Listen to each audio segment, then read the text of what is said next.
As the 21st century unfolds, the numbers of alleged gray alien abductions, according to members of the UFO community, are rising. There is no way to verify these numbers, but one unofficial poll conducted by the Roper organization puts the number of alien abductions at 4 million. I think the problem a lot of people have with the Greys in general is that they don't believe in UFOs to start with. So therefore, they're not going to believe in something like abductions. But if you were to acknowledge the reality of UFOs as something non-human, suddenly the reality of something like Greys is not all that outrageous, it seems to me. Eyewitnesses who swear they have encountered Greys are the primary source for all the information about these extraterrestrials. They report some commonalities that may reveal the true nature of the aliens' agenda. There's always a light that comes from nowhere. It's either like an amber or a blue. Then the frightened abductees report being surrounded and paralyzed by the alien creatures. They're not just making you immobile. They put you almost in like a comatose state.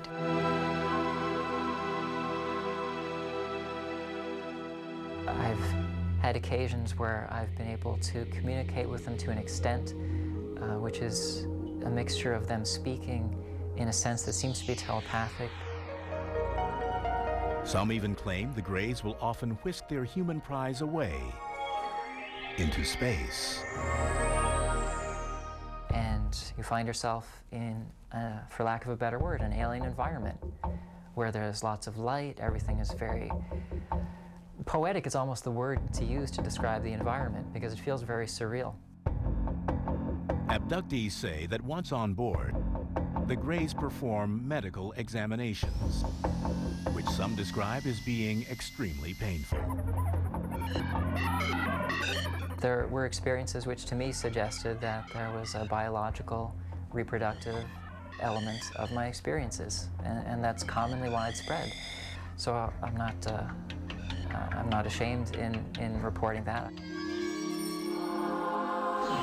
If the Greys are actually here, what's their real agenda? A lot of people think that they're coming to totally destroy us. And some people think that, and some people think that there are others coming to help us not be destroyed.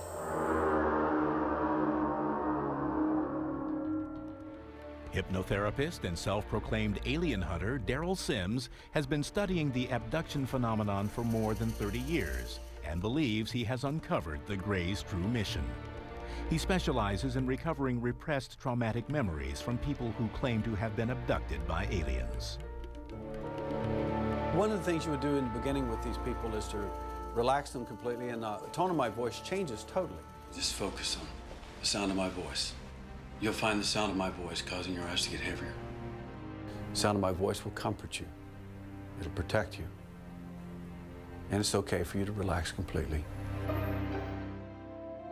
One of his clients, Donna Lee, is the president of the Houston UFO Network.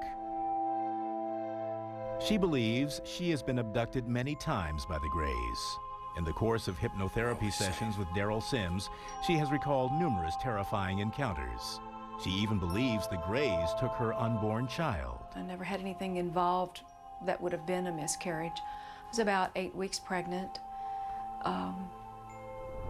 Then it was just gone. I mean, I did not have the bleeding that's involved. Nothing. In a later regression session, Lee recalled being in a brightly lit, sterile room. They brought a young girl into the room and left her there with me. And she was a hybrid, what we consider a hybrid, although she looked a lot like me. Her hair was, she had really bad hair though, but she looked a lot like me.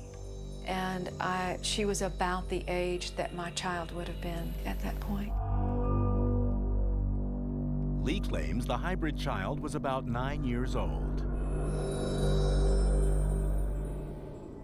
She sat there I had that realization in that moment when they left me there with her and she looked at me that I know you.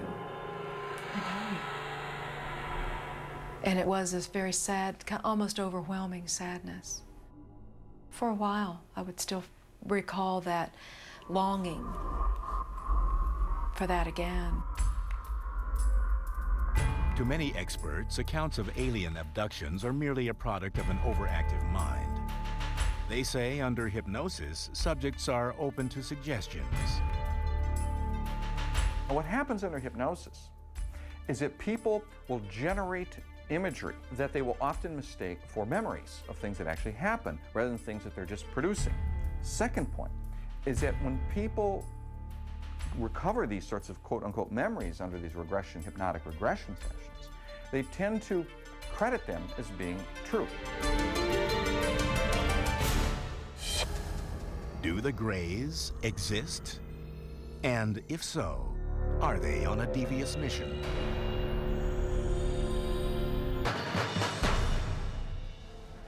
In 2003, a team of psychologists from Harvard University believed they found the answer. Led by Dr. Richard J. McNally, they conducted a unique experiment to measure the physiological responses, like heart rate and perspiration levels, of various types of trauma victims.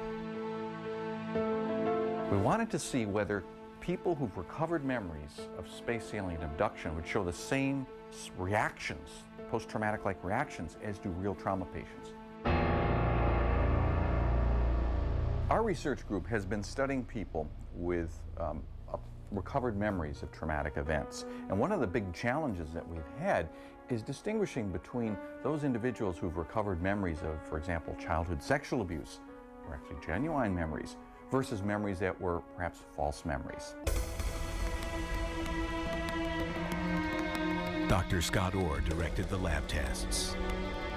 What this procedure involves is an individual coming in to the lab, sitting down with one of our counselors, and then describing a variety of experiences that they've had.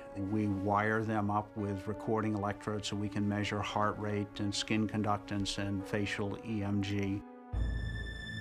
In the lab, test subjects then listen to a 30-second audio tape of their own traumatic or abduction experience.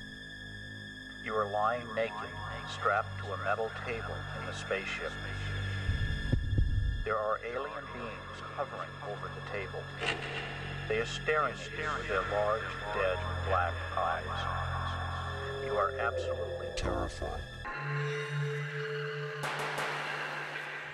And then they open their eyes and they make self-reports of emotional experiences that they had while imagining the scene. So we asked them to rate how much arousal they felt, how vivid the scene was for them, how in control they felt, how pleasant or unpleasant they felt, how much fear, how much sadness, a variety of different emotional experiences. The Harvard psychologists found that the alien abductees exhibited a high tendency of a personality trait called absorption. Absorption is this ability to generate vivid imagery. When you go to the movie, you become moved by it emotionally. When you read a novel, it comes alive before your eyes. You become entranced by a sunset. You become lost in daydreaming and fantasy. They're especially high on this, and this is related to the ability to generate rich and realistic imagery. The study further concluded that in most cases, the abductees are not lying. They really genuinely believe that the alien narrative accounts for the experiences that they've had, that they're sincere. They're not quote-unquote crazy.